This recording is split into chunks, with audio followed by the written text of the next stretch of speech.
I'm Aubrey Weaver. And I'm Bethany Dixon. And you're watching LCTV's Red, White, and Blue.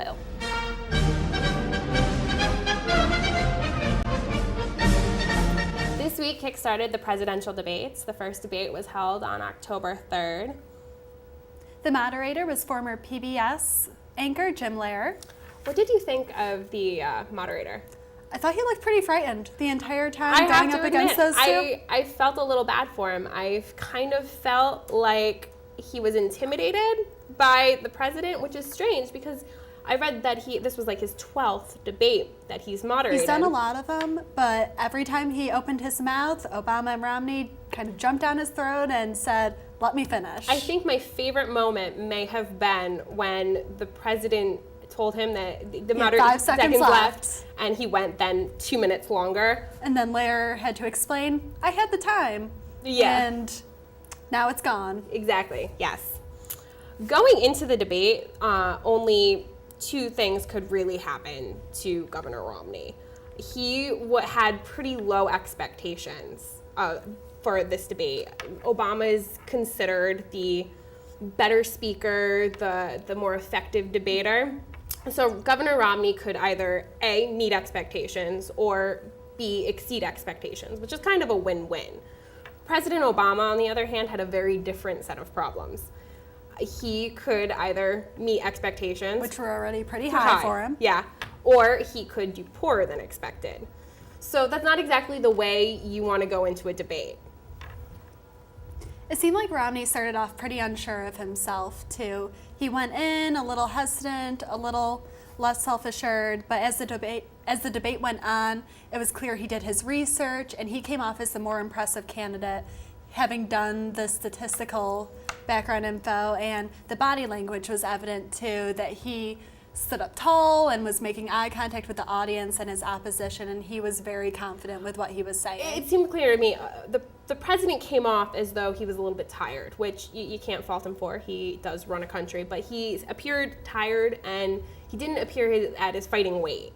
Romney really kind of came in fighting, and Obama just wasn't at his best. Romney was what Obama was circa 2008. Which I'm sure his camp is so happy to hear. Thriving on. Yeah.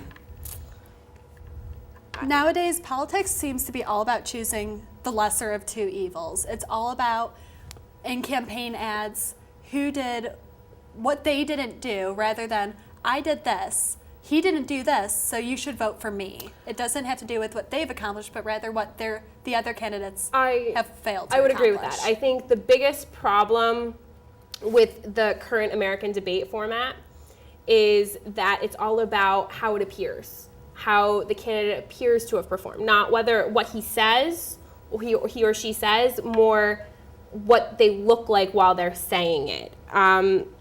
They don't have to answer questions, really, in the modern debate format. They just talk and explain their platform. Over and over again. What I noticed during the debate is any question that they answered, their answer could have been for the question previous, or the next. Yeah. The education questions could have been the same questions for the economy. And they were so focused on coming off moderate and likable that their answers seemed to be the same for almost every question that was asked. They were kind of creating this cookie cutter candidate where it's like mass market appeal instead of what they need to is get to their base. And even when Obama was talking about health care and Romney's plan versus his own, they spent more time railing on their opposition's plan than they did saying, well, this is what I would accomplish. I would agree. Overall, I felt it came down to who presented better.